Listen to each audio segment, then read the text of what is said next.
morning. Good morning. Good morning. It is 9 o'clock and we have one case on the docket today, 21-2405. I'm probably going to say this name incorrectly. Somebody can correct me. Harluck versus Harluck. That's Very my best good. shot at it. Was I close? That's good. Yes. All right. Very good. Well, joining me I'm Judge Eisnagel. Joining me on the panel, we have Judges Kilbane and McIver. Morning. And with that, I'd ask the parties to make sure, counsel, to make sure that you have silenced your cell phones and other electronic devices. And with that, we will get started. Counsel for appellant, if you would let me know how much time you'd like in rebuttal, I'll attempt to remind you. Your Honor, I'd like to have 5 minutes for rebuttal. Okay. Obviously, it's your job to watch it, but I'll attempt to assist you in that regard. Thank you. And with that, counsel for appellant, you may proceed whenever you're ready. Thank you, Your Honor. May it please the court, John Bogdanoff. I'm the appellate attorney for Mr. Harluck, the husband in this appeal. And the pivotal issue in this appeal concerns the trial court's misinterpretation and failure to properly apply the terms of the party's valid 1993 antenuptial agreement in the context of the dissolution of marriage. This agreement was executed pursuant to section 732-702 Florida statutes. It actually predates the 2007 Premarital Agreement Act, which is found in chapter 61 of the Florida statutes. That act provides at paragraph 10 that it does not alter the construction, interpretation, rights, or obligations under an agreement executed pursuant to chapter 732. So we'd note that this is an agreement that predates that. We'd also note that chapter 732 provides that no disclosure of a spouse's assets or estate is required for an antenuptial agreement executed before marriage pursuant to that statute. So we cite several cases in our Counsel, our it's briefs. your argument. You've never argued that the agreement's ambiguous. Is that correct? There was an issue raised before in the trial court, but it was dropped, and that issue was never litigated. I mean, my impression is both sides argue that the agreement is clear and unambiguous, correct? But just have Yes. different interpretation. Okay. Yes. So we cite several cases in our brief that talk about the fact that where there is a valid antenuptial agreement, it supplants chapter 61. That chapter does not apply. And the agreement is what defines the parties' financial relationship and the equities between the parties at the time of a dissolution of marriage. Counsel, you agree that the agreement is the issue is whether the agreement, I think, you tell me if I'm wrong, but whether the agreement waives all alimony of every form versus simply a limited waiver of alimony from premarital assets. Is that a fair way of stating the dispute here? Yes, the trial court found it was a limited waiver of alimony, and it did not encompass the husband's business in this case. And we think the court was wrong in that regard for a number of reasons. One of which is that once the court found the agreement to be valid, then the terms of the agreement control based on those cases, the Hannon and D-Stag case that I was just referencing. And under the terms of the agreement, paragraph 9 defines marital property. And it defines marital property to be property acquired during the marriage that's in the joint names of the parties.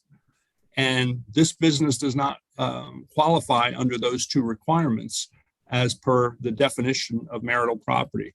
That being the case, it doesn't qualify as marital property. It's separate property. And we think the court erred. The last phrase in paragraph 9 maybe hasn't gotten enough attention, but without regard to the party who purchased it, doesn't that kind of make it sound like paragraph 9 is about taking premarital property, the process of taking premarital property and making it marital property by putting the property titled in both names?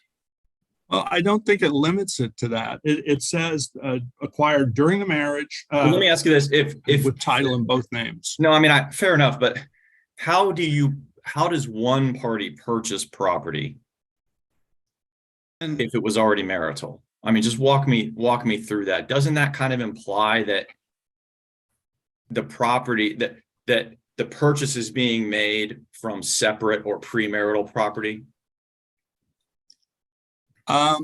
Well, this You didn't can't make- actually. in other words, if I make a purchase from a marital bank account, I mean, I can't claim that because I'm the one that spent the money that, well, now if we didn't title it, or is that your argument? Is your argument that, hey, even if either party spent money out of their marital bank account, that the party who spent the money owns that property unless they put the title in both people?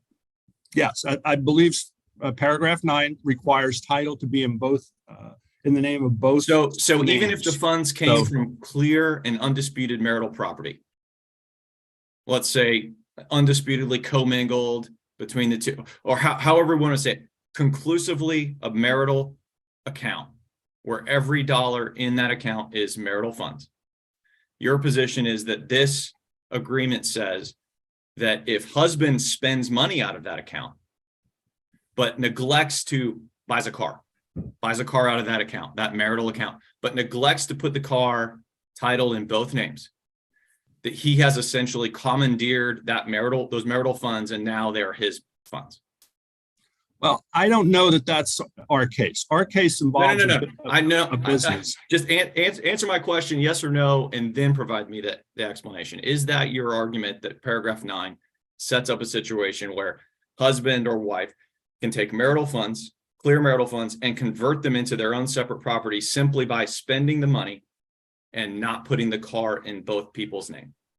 Well, that presumes that it's marital property to begin with. And my And- hypothetical, hold on, my hypothetical presumes that. I'm asking you the operation of paragraph 9. I think paragraph 9 defines what marital property is, and it has to qualify for those two requirements in order to be marital property. can And I I think ask a question about that real quick?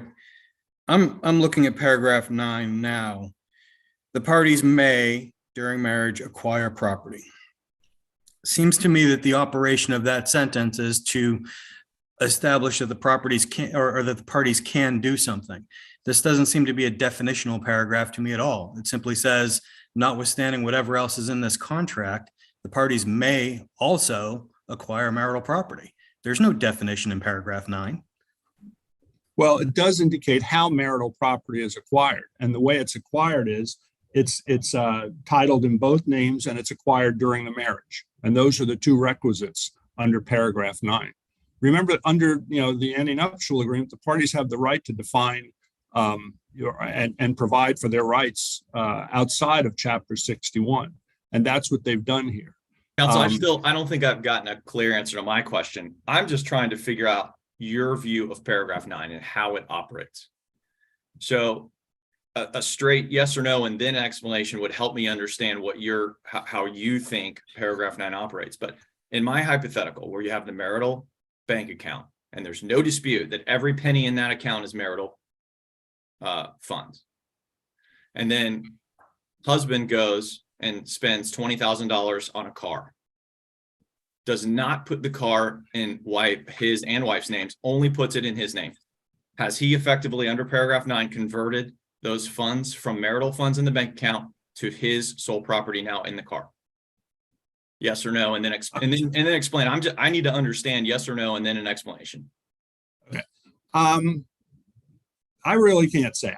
All I can tell you is I've thought about it in the context of this case. I haven't thought about it in the context of other types of situations. Counsel, In our case- but when we're interpreting a contract, is that a reasonable way to interpret it, to narrowly think about it just in one fact pattern, or does the language apply to many fact patterns? Well, it may, but in our case, it's applying to a specific fact pattern. And the question is, does our fact pattern fall within the contour of paragraph 9? And it seems to be very clear that it does. This was an asset that the husband, his business, something he testified at trial that he had 4 the parties married, and he kept it separate during the marriage. But he didn't list it in schedule. It's not listed in the agreement, right? The business is not listed. In You're talking about the business being yeah, premarital? his CBC roofing, yes. Is That it he- listed? Is the business listed in the antenuptial agreement? No, there was no listing of assets in the antenuptial Well, agreement. that's not entirely accurate. There is one thing listed, Well, right? What's the one thing listed is inheritance? yes, that was one thing that was identified. There were no lists appended to it. But It that's said not- everything in the agreement says everything in Schedule A is separate property. But there's no Schedule A. right. And the trial court addressed that and found that did not invalidate the agreement.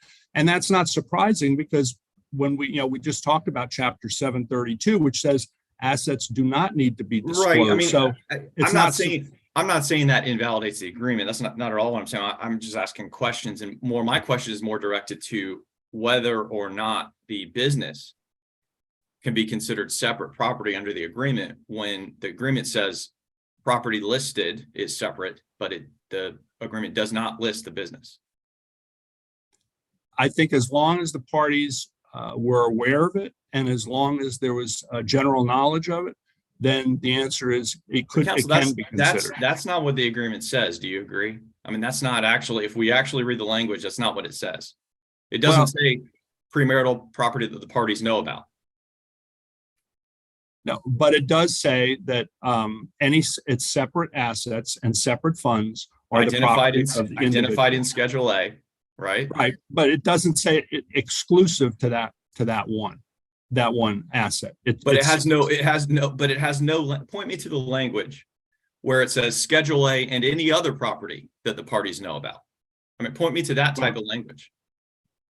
Well, I don't think it doesn't, in fact, it provides that there would have been a list, but the list wasn't attached because the parties contemplated there was going to be other property. That's why there was going to be a list attached because it wasn't to be exclusive, but the lists weren't attached. The I schedules mean, I don't weren't know, attached. when you say attached to identified in Schedule A and then you don't, I mean, we have no idea first of all, I don't think we have any idea what the parties were contemplating. We also don't have any idea why the schedule wasn't attached. I mean, not really, but none of that, I'm not sure any of that matters.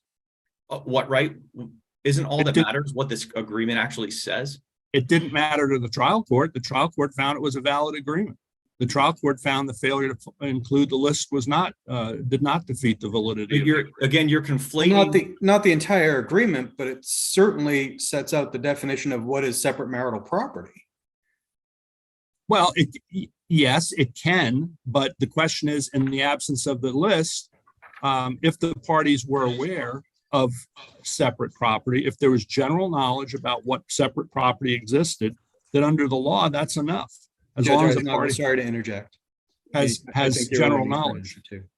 And in this case, that's what the evidence showed was that, and the trial court found was that the parties had general knowledge of the assets at the time of the marriage. Counselor, you're getting income. close to your rebuttal time, and I wanted to go back to the alimony issue and how the agreement treats alimony. Give us your best argument for why this agreement waives alimony in its entirety, as opposed to the limited waiver of alimony. What language do you think most demonstrates that? Well, it's going to be paragraph 10, where it says that the parties agree to waive, each party waives any claim to alimony or equitable distribution that would involve the separate funds and property of the parties. In this case, that's what we were dealing with. And so for a moment, let's assume for a moment this court decides that the business wasn't identified in Schedule A and therefore it wasn't identified as separate property. Now, tell me the language. Do you argue that then alimony is still waived in its entirety, or is it the whole thing sort of hinged upon the business being separate property in the agreement? Well, you also have to look to paragraph 18, which required a separate agreement by the parties if there was going to be any support, spousal support. And that did not You're happen. talking in this about case. you're talking about the provision that says no waiver or modification without a written agreement? Yeah, well, paragraph 18, yes. And it requires that if support is to be paid, there has to be a separate agreement executed by the And parties.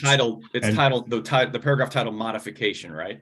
Right, modification of the agreement, not modification that we may traditionally consider in the context of a post-dissolution action. It's not limited to that. It applies to modification of the agreement. In other words, it contemplates the agreement can be modified to allow for spousal support, but only under that circumstance. And that circumstance wasn't met in this case. The trial judge, in fact, during the consideration of these issues, I don't believe gave full credence to paragraph 18. He indicated he had read the agreement, but when asked about chapter 18, he said, well, I kind of saw it, but doesn't appear that he gave that full consideration that it was due.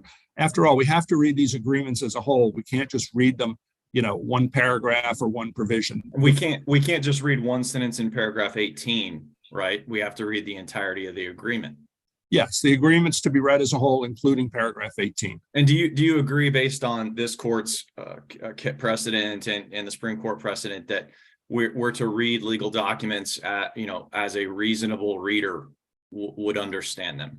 Yes, I agree with that. And I believe that under that reading, the situation here would be that his business was his separate property. That's what the testimony showed at trial.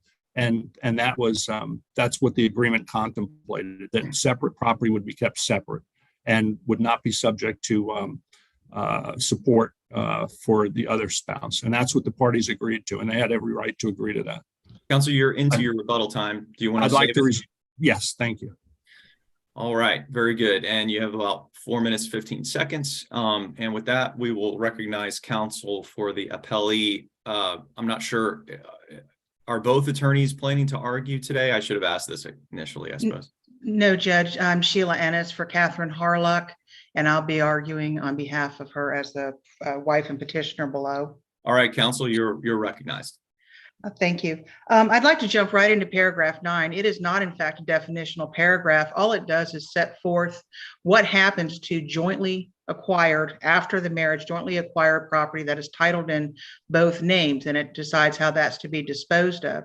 I addressed that in my brief, and under the Johnson case out of the 3rd DCA, the law is that if the agreement does not similarly tell the reader what has to happen to non-jointly titled property, any property falling outside of that joint titling becomes a marital asset subject to equitable distribution. Counsel, it's also your position, is it also your position that the agreement is clear, the plain language is clear, and then there's no ambiguity? I agree with that with one caveat. I don't want to descend into technicalities. An argument could be made that the absence of the schedules created a patent ambiguity, but because you can't have parole evidence on that, it doesn't change the analysis. And because the court didn't get into grammatical parsing by putting a comma after the word alimony, I think that we're actually fine with the trial court's interpretation, obviously, because separate property would mean only that which the agreement defined as separate property. And may I briefly address the probate statutes? Counsel for appellant refers repeatedly to 732 02. That the statute he's talking about is not in the agreement. I think it's a typo. The one that's in there, 73202, is repealed and simply said that the probate division of a circuit court shall always remain open. It's not apropos of anything. The waiver statute he's referring to, 732-302, is probably the one that was intended, but that statute provides only for a waiver of a spouse's rights in probates. It does not have anything to do with waiver of rights in a dissolution and was not an abrogation of Casto. Would also say the plain language of the agreement that repeatedly references full financial disclosure, mentions these phantom schedules repeatedly, certainly contemplates that disclosure was made. So we can't hang our hat on a non-disclosure probate statute as a waiver. Counsel, in paragraph 10, that last sentence there, do you agree that I mean, if there was a comma after the word alimony, that would be a substantive. I mean, that would be a substantive comma, if you will, and would change or I guess in the appellant's view, clarify in your view, change the meaning of the sentence? No doubt about it. That comma would be the one heard around the world because it would waive alimony, comma, but only waive equitable distribution from separate property. So that would change the alimony analysis remarkably, assuming there were not other infirmities with the agreement, including the non. Adding a comma there would clearly say that the phrase involve the separate funds and property of the parties would only apply to equitable distribution if there was a comma after alimony, correct? Yes, it would create a disjunctive there for certain, and that would certainly change the analysis, but it is not there. And although the trial court made that note, the trial court did not descend into the grammatical analysis, and that was proper because where agreement has plain language that can be plainly applied, that's what the trial court should do. And when you come to separate property, there's no argument that CBC Roofing, the testimony did not show that company pre-existed the marriage. In fact, there was a cease and desist order for Mr. Harlock doing construction from 92, and the name of the company was Mike Harlock Construction. The contractor statutes that I put in the brief state clearly that no one can hold themselves out as a contractor, especially a roofing contractor, unless they're licensed. And by the husband's own testimony, he wasn't licensed until 2005 at the earliest. That was more than a decade into the marriage. Counsel, can I ask you about paragraph 18 then?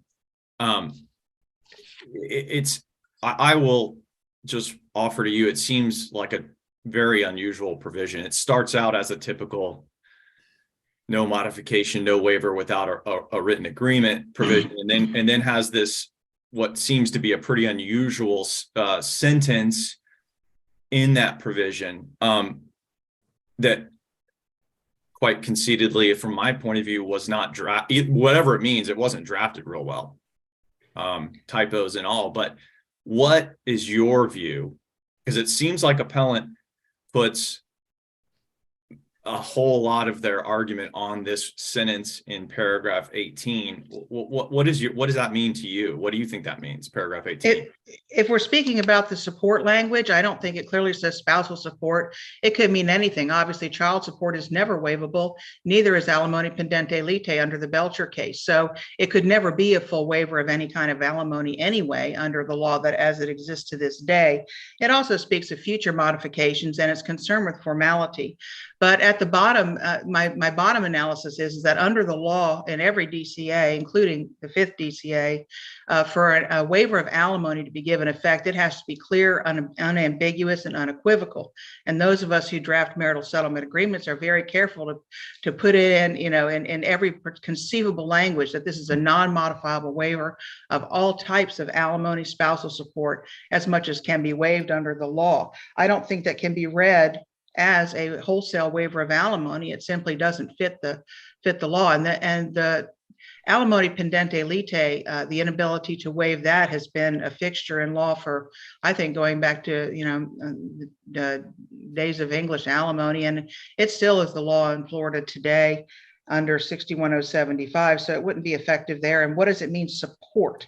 Is that child support? I mean, I just, the language is not unequivocal enough to meet the dictates of the law. The same is true for waivers of attorney fees. I know we talked about that in other places. And again, the law is that those waivers have to be explicitly stated. And so as far as whether the agreement is valid or not, of course, we argued down below, and I did make an argument on appeal that it shouldn't be held valid for non-disclosure. But if it's going to be interpreted as the trial judge interpreted it, obviously we can live with it. And the overarching concern that we had when we on cross appeal was that the wife was not awarded permanent alimony in this long-term marriage, which is a traditional union of a breadwinner and a homemaker. And under the Modi case from the 5th DCA in my brief, there is a long list of cases saying that, and going back to Canacris, which is, of course, the great case from the Florida Supreme Court explaining what abuse of discretion means. And it says that even though we have a discretionary standard, like cases should have like outcomes. Principles of stare decisis continue to apply. And you cannot have, I think in Canacris, they use the trial court is not a knight errant going about the countryside, meting out justice on a Counsel, case. is your argument that every long-term marriage where you have one income earner requires, as a matter of law, permanent alimony? No, obviously, every alimony inquiry starts with need and ability to pay. There are plenty of people who need alimony, but if there's no commensurate ability on the other side, a court cannot award alimony, or maybe can award a nominal amount to keep the alimony award a possibility in the future. But I will, and especially since the award of the enactment of the durational alimony statute, there's case law again from this court, which does a great deal of case law in the family law arena, saying that a lot of the case law on permanent alimony that predates the enactment of durational is of limited utility today. But nevertheless, we still are in alimony is alive and well in Florida. Permanent alimony is, and when you do have a need and ability to pay, as was found in this case, I don't believe any argument was ever made the wife doesn't have a need, and that was not argued on appeal that she didn't have a need. They don't like the amount that was awarded, and my understanding of the argument on the other side is not that there wasn't need and ability to pay, but that the prenup should be interpreted as a waiver of alimony, which we vehemently disagree with. Counselor, so Yes. we're proceeding under, certain legal presumptions. Everybody read the entire contract. Their parties reviewed the contract. They signed the contract. So ostensibly there was some meeting of the minds. I'd like you to just take a look at paragraph 18, and you've yourself described it as somewhat ambiguous, but what would you advise a client today that the meaning of that phrase is before they sign that? So to my reading, they either unambiguously thought that was a waiver, or they thought it was only a waiver of something referring back into the contract. That's a difficult question. If it came on my desk today, I'd send it back for redrafting as word salad. It's not a competent waiver under the way we draft agreements today. Of course, this was done in 1993, and this agreement, as we got to remember, was drafted by a real estate trust and estate attorney. And this agreement clearly is an anachronism before the pre-Posner era, where prenups were primarily concerned with estate planning. And until Posner in 1970, you couldn't have a prenup in contemplation of divorce. They were void as against public policy. So I think that this is, certainly if you're in a probate context, there is always the right to receive, and an ancient right for a spouse to receive temporary support from the estate, a 30% elective share. Those things are support. There's exempt property that belongs to a spouse. All those are forms of support. And it may, in fact, reach back to that. I'm at a loss to interpret it, to have it make rational sense, if that's what the court is asking me to do. I would suggest that my prior argument that it would not be, if someone came to me and said, I already signed this, now what do? I would say, don't worry too much about it. It cannot waive temporary alimony. It cannot waive temporary attorney fees. It cannot waive it cannot waive child support. It's almost a no harm, no foul. It's almost a meaningless provision. I also would point out that when you're talking about modification, you're talking about agreements that might be made in the future. And if they're going to receive support from the other, it could also be just a directive that it will have to be entered into with specificity as to how much and when. You often see agreements with a tiered alimony structure based on length of a marriage or other events that might occur. I've seen agreements where it's based on an earnings level after a certain number of years of marriage.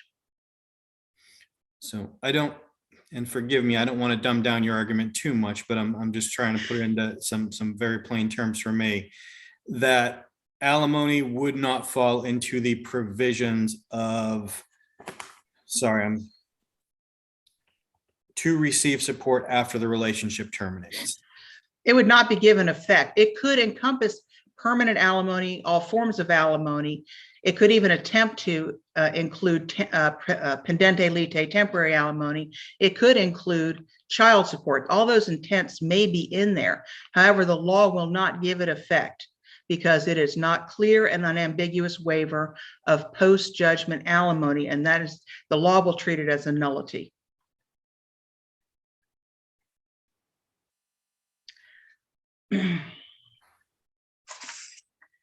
As far as, I know the court has read the briefs, and I won't take your time reading my briefs to you, but it is a very important issue to us, obviously, that the trial court's understanding that CBC Roofing, Mike Harlock, did not pre-exist the marriage, and with or without there being schedule attached and without any business interest being mentioned in the agreement, which it does not. And by the way, the failure to even mention a business interest in the agreement is on its face, and it would be a material non-disclosure that would make the agreement voidable for non-disclosure from the outset. So I think that the husband's argument on that score is self-defeating. You can't claim to have a six-figure earning business and then also say it was never disclosed to the wife.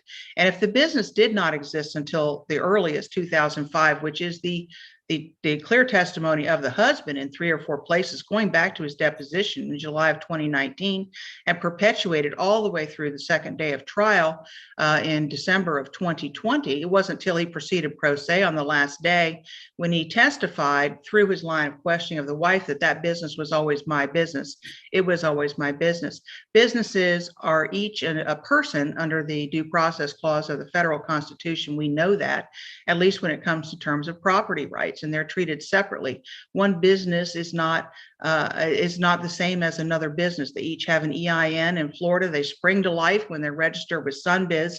And I did check the roofing contractor prohibition against naming a company as a roofing contractor, and that came into being in 1987, which was 6 years before the marriage ever took place. So that business. So can you provide us some clarity on the credit for attorney's fees?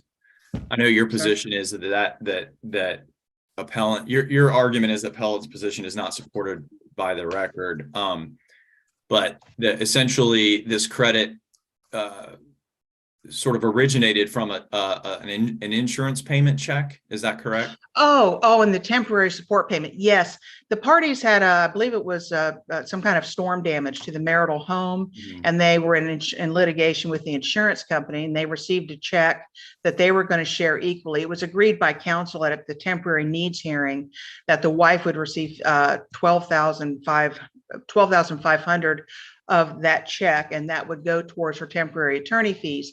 The husband actually gave $15,000, but included in that was the first temporary alimony payment of $2,500, which is what came out of that temp hearing. So the credit was there, and as a matter of fact, the whole $25,000 payment was husband's.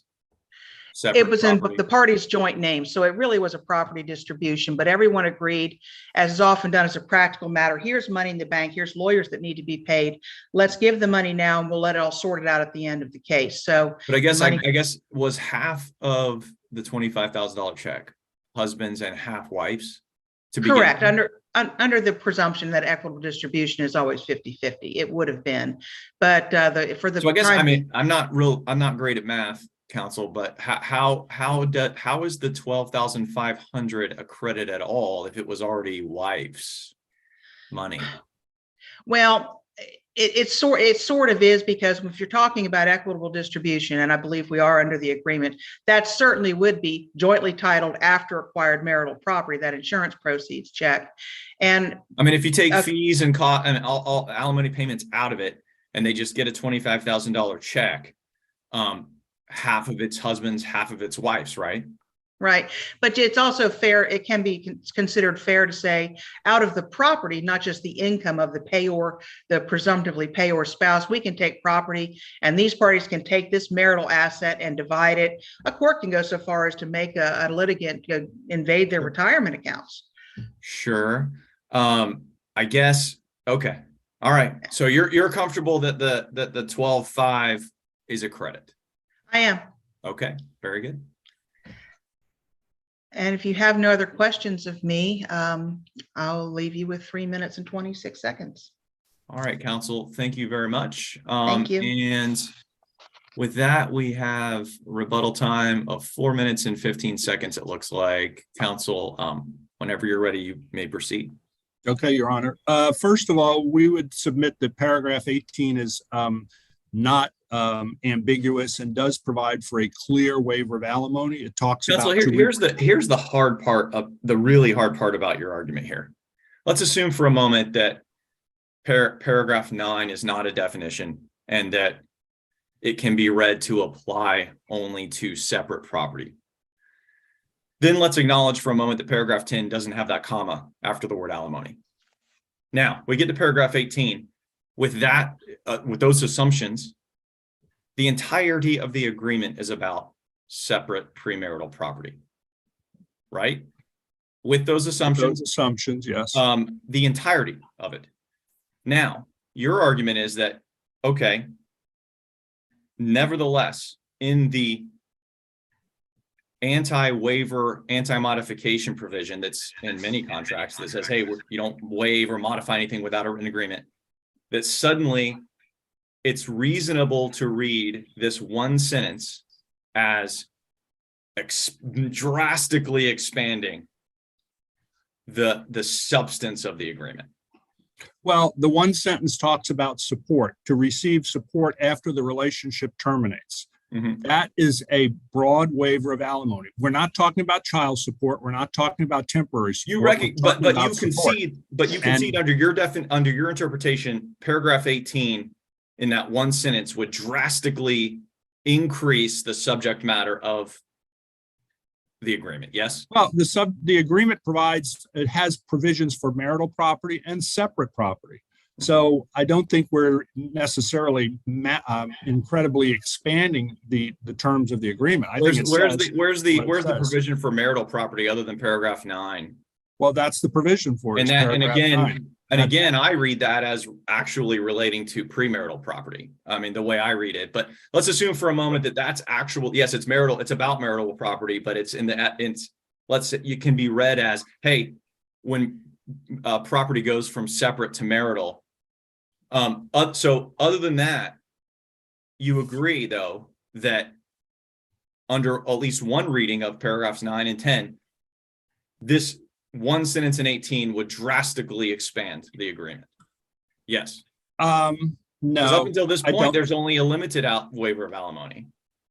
Well, but there's a waiver of alimony as to separate property, and the evidence in this case Let me ask you established this. That's a good separate point. property. What is the point of having a waiver of limited waiver of alimony if you are later going to waive all alimony across the board, all alimony in the entire universe? What's the point of having a limited waiver of alimony in paragraph 10? Well, I think paragraph 18 is defined to be encompassing all types of all alimony. It says support. So it may be that, paragraph 8 dealing with marital property, paragraph 6 and 7 dealing with separate property. At some point towards the end of the agreement, the parties agreed that if there was going to be support paid, there had to be a modification, there had to be a separate agreement. And that's Counsel, what they agreed what is to. the And point? Counsel, I'll give you one more chance because this is an important question for me. I need to have an answer to this question. What is the point of the limited alimony waiver in paragraph 10 if paragraph 18 waives all alimony universally? Well, I think again, it's a waiver of all alimony. And if there was a limited waiver of separate, that dealt with their separate property. But even as to other alimony relating to the marital assets, there was still supposed to be an agreement. That's what they agreed to. And that's the agreement. The only other thing I'd point out is the Modi case is easily distinguishable, as are the other cases dealing with the issue of permanent alimony. In those cases, the courts noted there was no finding by the court of a demonstrated need for ongoing support. In this case, the trial judge in the final judgment said he found, based on the evidence, there was no demonstrated need for the former wife for ongoing permanent support. This was based on the evidence of her ability to work, and evidence relating to those aspects of the case. The judge made a specific finding. Thank you very much. Thank you, counsel. Your time has expired. All right. Well argued, and interesting case. Thank you, counsel, for both sides. And with that, we are adjourned. Thank you, you. judges. Thank you, Mr. Bogdanoff. Thank you, Sheila.